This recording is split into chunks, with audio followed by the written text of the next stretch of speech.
नमस्कार, आप देख रहे हैं न्यूज फॉर नेशन और मैं हूं प्रियदर्शन। बिहार में इन दिनों सियासत इफ्तार का दौर जारी है और उसमें एक और जहां जो राजनीतिक दल सियासी इफ्तार दे रहे हैं, उससे अपनी सियासी राह मुस्लिम वोट बैंक को रिझाने के लिए भी बढ़ा रहे हैं, तो दूसरी ओर राज्य में ऐसे राजनीतिक दल भी हैं जो इफ्तार पार्टियों का बायकॉट करके खुद को अपने एक ऐसे दल के रूप में दिखा रहे हैं जो एक अलग किस्म की छवि गढ़ी जाए। तो इसमें हम बात कर रहे हैं भारतीय जनता पार्टी और जनता दल यूनाइटेड सहित अन्य महागठबंधन के दलों की। दरअसल बिहार के मुख्यमंत्री नीतीश कुमार ने कल ही दावते इफ्तार दिया था और इफ्तार में राज्य के तमाम राजनीतिक दलों को बुलाया गया था। बड़े स्तर पर तमाम जो राजनीतिक दल के नुमाइंदे हैं वे पहुंचे भी, लेकिन भारतीय जनता पार्टी ने इस इफ्तार का बायकॉट किया और भाजपा के नेता प्रतिपक्ष विजय कुमार सिन्हा ने तो यहां तक कहा कि आखिर बिहार जल रहा है और नीतीश इफ्तार कैसे कर रहे हैं। बिहार जल रहा है यानी कि रामनवमी के बाद सासाराम और नालंदा में जिस तरीके से हिंसा और उपद्रव की कुछ घटनाएं देखने को मिली, तो इसी को लेकर के जो सियासी पारा चढ़ा हुआ है उस पर विजय कुमार सिन्हा ने कटाक्ष किया था कि बिहार जल रहा है और नीतीश इफ्तार कर रहे हैं, इसीलिए हम इस इफ्तार पार्टी का बायकॉट करते हैं। लेकिन सबसे बड़ी बात है कि आखिर इफ्तार देना और इफ्तार का बायकॉट करना क्या केवल सियासी मसला है या फिर इसका मानवीय पक्ष भी जुड़ा है।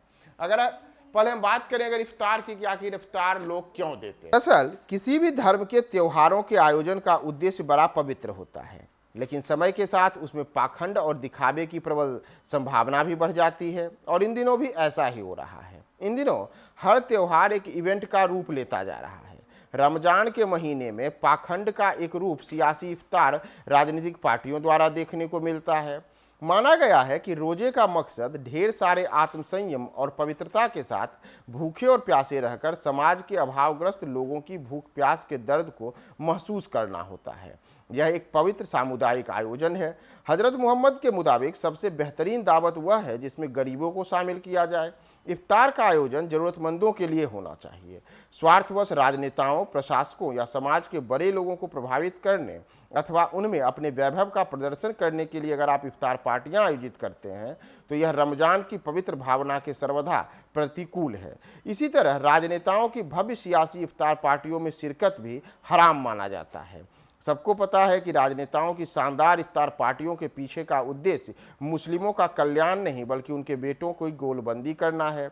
तो वोटों की गोलबंदी के लिए किए जा रहे इस इफ्तार में ऐसे ही इफ्तार इन दिनों देखने को मिल रहे हैं।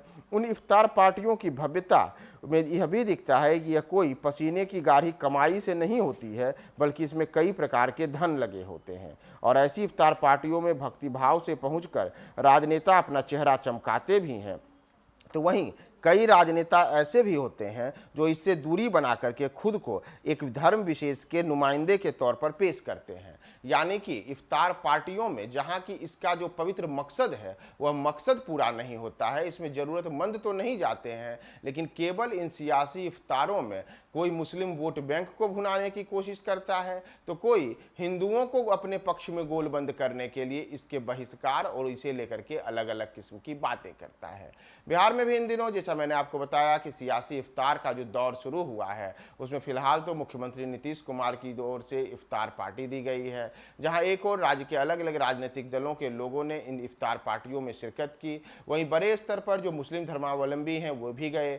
कई मस्जिदों से और कई जगहों से जो मुस्लिम धर्मावलंबी हैं उनके नुमाइंदे वहां पहुंचे और उन्होंने पवित्र रमजान के महीने और इफ्तार की महत्ता का वहां पर बखान किया।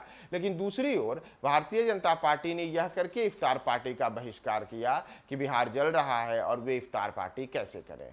तो अगर हम भाजपा के इतिहास को भी पर गौर करेंगे तो भारतीय जनता पार्टी ऐसे भी इफ्तार पार्टियों से दूरी बनाए रखती है।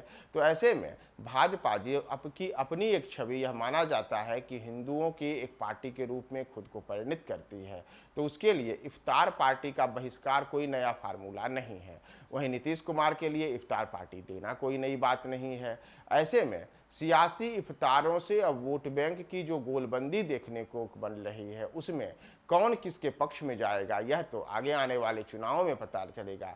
लेकिन यह तय है कि जब तक रमजान का यह महीना चल रहा है तब तक बिहार में ऐसी ही इफ्तार पार्टियां दिखेंगी जिसमें कोई विरोध करेगा तो कोई इफ्तार पार्टियां दे करके अपने लिए सियासी राह को सुगम बनाएगा।